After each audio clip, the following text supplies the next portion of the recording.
महाराष्ट्र राज्यात 20 नोव्हेंबरला जे मतदान झालं व त्याची 23 नोव्हेंबरला जी मोजणी झाली त्याची आकडेवारी वोटर टर्नआउट ॲपनुसार संध्याकाळी 5 वाजेपर्यंत 58.22% होती व त्या दिवशी रात्री 11:30 पर्यंत ही आकडेवारी 65.3 पर्यंत वाढवण्यात आली, म्हणजे सुमारे 7% वाढवण्यात आली आहे.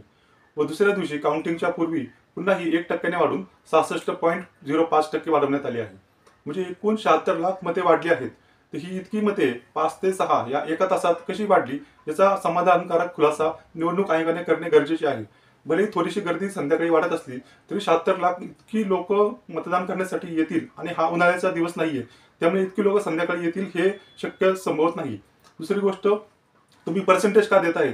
तुम्ही गेले काही महिने वर्ष तुम्ही पर्सेंटेजचा घोळ घालून नागरिकांना संभ्रम निर्माण करून पर्सेंटेज वाढवलं जात आहे का? क्योंकि खूप ठिकाणी हरियाणामध्ये लोकसभेमध्येही हे दिसून आलं व महाराष्ट्रातही की जेवढे वोट पडले आहेत मशीनवर त्यापेक्षा जास्त वोट काउंट झाले आहेत किंवा काही ठिकाणी कमी वोट काउंट झाले आहेत.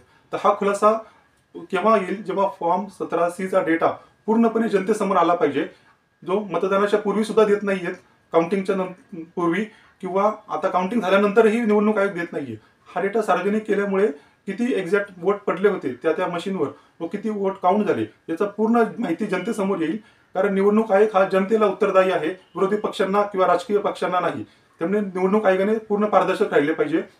परंतु आपण सर्वेमध्ये पाहिले असेल की या निवडणूक आयोगाचे 3 आयुक्त आहेत जे सरकारने नियुक्त केल्यामुळे यांची विश्वासार्हता पूर्णपणे ढासळली आहे. या निवडणूक आयोग पूर्णपणे जसं काय भाजपचा एक अंग झाला आहे का निवडणुकीचं, असं म्हणण्या इतपत लोकांची मजल गेलेली आहे, इतकी अशी विश्वासार्हता ढासळलेली आहे. त्यामुळे त्यांनी याचा पूर्ण खुलासा केला पाहिजे. शिवाय 5% व्हीव्हीपॅटच्या मोजणीसाठी जे सुप्रीम कोर्टाच्या आदेशानुसार होते त्यासाठी प्रत्येक मशीनला 40,000 प्लस जीएसटी धरून 47,200 रुपये द्यावे लागतात. का इतकी महागडी रक्कम तुम्ही ठेवली आहे?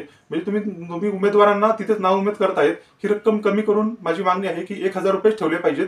दुसरी गोष्ट, फक्त 2 व 3 नंबरच्या उमेदवारांना नाही तर सर्वच्या सर्व उमेदवारांना हा अधिकार असला पाहिजे. इव्हन नागरिकांना सुद्धा अधिकार असला पाहिजे लोकशाहीमध्ये की त्यांनी ही मतमोजणीच्या आधी हे व्हीव्हीपॅटच्या मोजणीचा मागणी करतील. हे बदल निवडणूक सुधारणांसाठी देशामध्ये खूप गरजेचे आहेत. शिवाय या व्हीव्हीपॅटच्या मोजणीवेळी मॉक पोल न करता ज्या मशीनवरती वोटिंग झालेलं आहे त्याच मशीनचं व्हीव्हीपॅट आणि ऍक्च्युअल ते मशीन ईव्हीएम वर मोजणी झाली, काउंट झालेलं आहे, यांची फेड पडताळणी झाली पाहिजे. कारण तुम्ही जर त्या मशीनवर संशय आहे तर त्याचीच काउंटिंग झाली पाहिजे. तुम्ही त्याचा डेटा क्लिअर करून जर मॉक पोल घेत असेल तर हे एक प्रकारची फसवणूक आहे, देशाची सर्व नागरिकांची फसवणूक आहे.